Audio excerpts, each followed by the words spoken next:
Today I'm going to play the role of devil's advocate, and because on this channel I encourage you to think critically for yourself, especially if you want to invest into Keppel DC REIT and Mapletree Industrial Trust. Now, data centers have been wildly loved, and even for myself, I've actually invested in Keppel DC REIT previously, but I've chosen to cut losses so that I can keep hold of Mapletree Industrial Trust for my allocations towards this very exciting sector. And I'll touch on both of them in detail, so stay tuned. Towards the end, I have a big, disturbing question maybe. But before I go on to Keppel DC REIT, let me slaughter what I own. Mapletree Industrial Trust, let me go with that first. That is what I have in my portfolio. I've shared that before.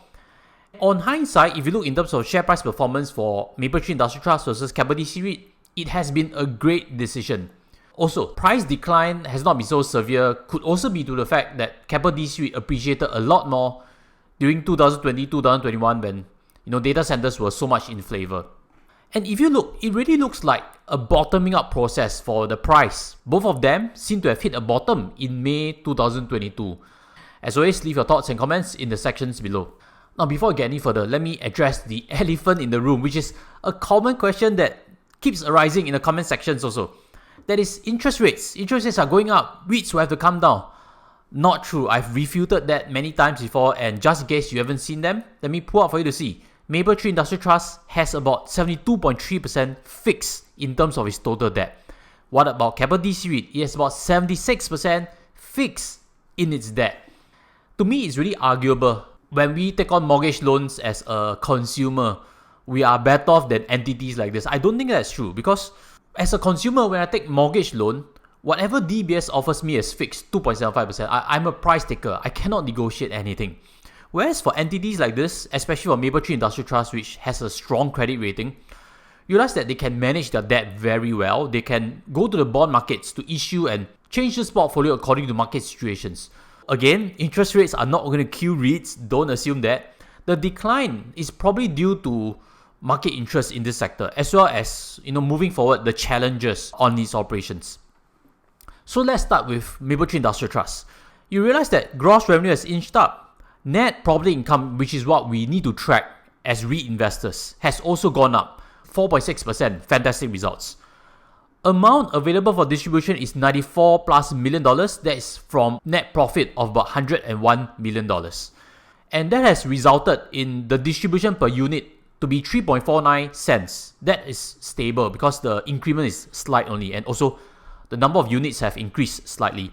Not an issue, because if you are an investor, you cannot expect sunshine all the time. And more often than not now, we are hearing the news of recession, especially for Europe side. And also, the tech bubble burst seems to be getting more and more momentum. Google released results that it has seen a drop and misestimates again. So tech sector is in trouble, which means also anybody in the value chain, data centers included, not supposed to see fantastic results that is expected. In any case, Mapletree Industrial Trust has not made big acquisitions, at least in the 9 months. But they are keen to move into Europe.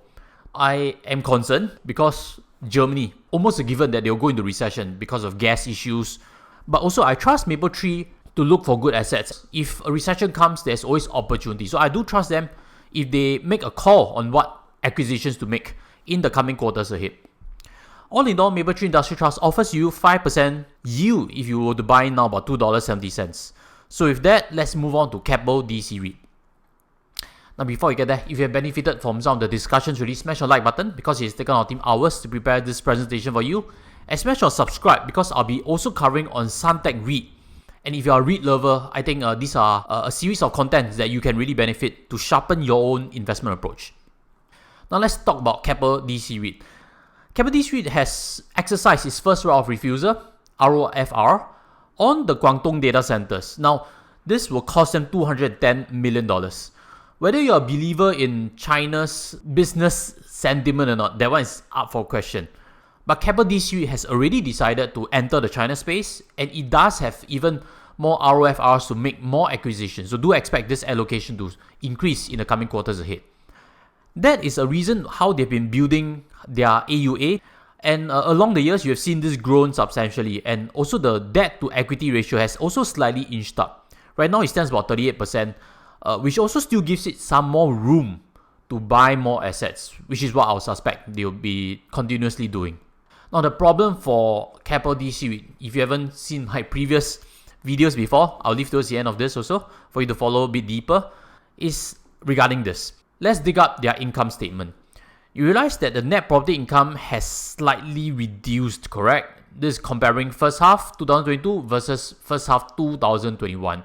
Along the way, they've made acquisitions even. The big jump comes in finance income. This is an investment they've made into M1's assets, and this should be there for the coming quarters ahead, in my understanding. They've also made net gains on derivatives, $4+ million. I have no clue on what they are, and I don't know whether they are sustainable on that or not. But all in all, this finance income and net gains in derivatives has bumped up the profit after tax to $93+ million, which is an increment over the previous first half of 2021. Now, of course, with a higher profit after tax, they can distribute more income to REIT holders. And that's why the income available for distribution is $91+ million now, an increment. And DPU now is inched up to a record of 5.049 cents. Now, my concern, as always, this net income available for distribution is almost 100% of property after tax already. I've been thinking how long more can they inch this DPU up? But I really do sound like a broken record. I don't know how sustainable this DPU growth is. It has to flatten at some point in time. And that is a major reason why I've decided to keep MIT over Keppel DC REIT. Now, Keppel DC also has a lot of assets in Europe. And as you have followed the channel, you know I'm concerned about Europe. Europe may go into recession. And when that happens, there could be defaults in the tech space over there. If you see their allocations, you see a UK 6.1%, Germany 7.6%, Netherlands 7.1%, Ireland 8.2%. All in all, Europe is around 25% of total allocations. The good part about Keppel DC REIT is it has 55% of assets in Singapore.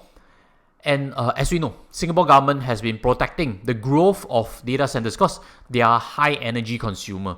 And current assets would of course benefit if there is lack of supply. So that part is good. The Euro part is where I'm concerned about. So hopefully if you are a Keppel DC REIT investor, you are a bit more savvy on what to track moving forward. Now that leads to the big question that we have today. What is the big risk that got me to think that I need to create this title? Why you need to be careful with data centers moving forward? It is because of Mr. Jim Chanos. He is a legendary short seller. Not that he's gotten everything correct. He's shorted Tesla before, he shorted on Chinese equities before. Hits and misses. But what he wants to do is to drive and seed doubt in long-term investors of data centers. His rationale is that the big three cloud providers, AWS, Amazon Web Services, Google Cloud, and Microsoft Azure, are the biggest tenants of data centers now, and they are increasingly looking to build their own data centers. They are called hyperscalers, and if you look around internet, it's very easy to find information that these three companies are aggressively growing their own portfolio. In his opinion, they'll eventually complete and totally disrupt this whole space in data centers. And maybe that answers a deep-seated concern I always had as to why Digital Core REIT choose to list in Singapore when its parent company Digital Realty is so well known in US. Digital Core REIT did an IPO last year, but they have recently experienced, as of April 2022, a major tenant filing for bankruptcy. That shows certain challenge in the tech space over there in US. But also to add on further, its parent company Digital Realty is committed to, in principle, guarantee that rental income stream for Digital Core REIT shareholders. But let's also listen to what Digital Realty CEO has to say regarding Jim Chanos' hypothesis. Mr. Bilstein has mentioned that Jim doesn't seem to be aware that demand has never been stronger in the data center space. And they've been leasing out legacy space to some of the most sophisticated customers at extremely high rates. Now, who do you believe a bit more? I leave it to your interpretation. But my concern is quite clear. Moving forward, it will be increasingly hard to justify a big premium on the NAV for data center REITs. As of now, it's okay. Because if you look for data, for example, I found this in Mapletree Industrial Trust's presentation. They've actually sold away a 4-story data center for $10 million, where the valuation is only $6.9 million. That means about a 45% premium over the valuation. This transaction was completed on 9th of June 2022. But as always, the question is moving forward. As of this moment of filming, Mapletree Industrial Trust's net asset value is $1.88 only, which means the share price you're seeing now is a 40 to 50% premium over the NAV. Keppel DC REIT, their net asset value is $1.32 only. The price you're seeing now in the market is a 45 to 55% premium over the NAV. These are points to ponder a bit further if you want to be an investor in this space. And as always, leave your thoughts and comments in the sections below, smash a like, and I'll see you next one. Take care as always, goodbye.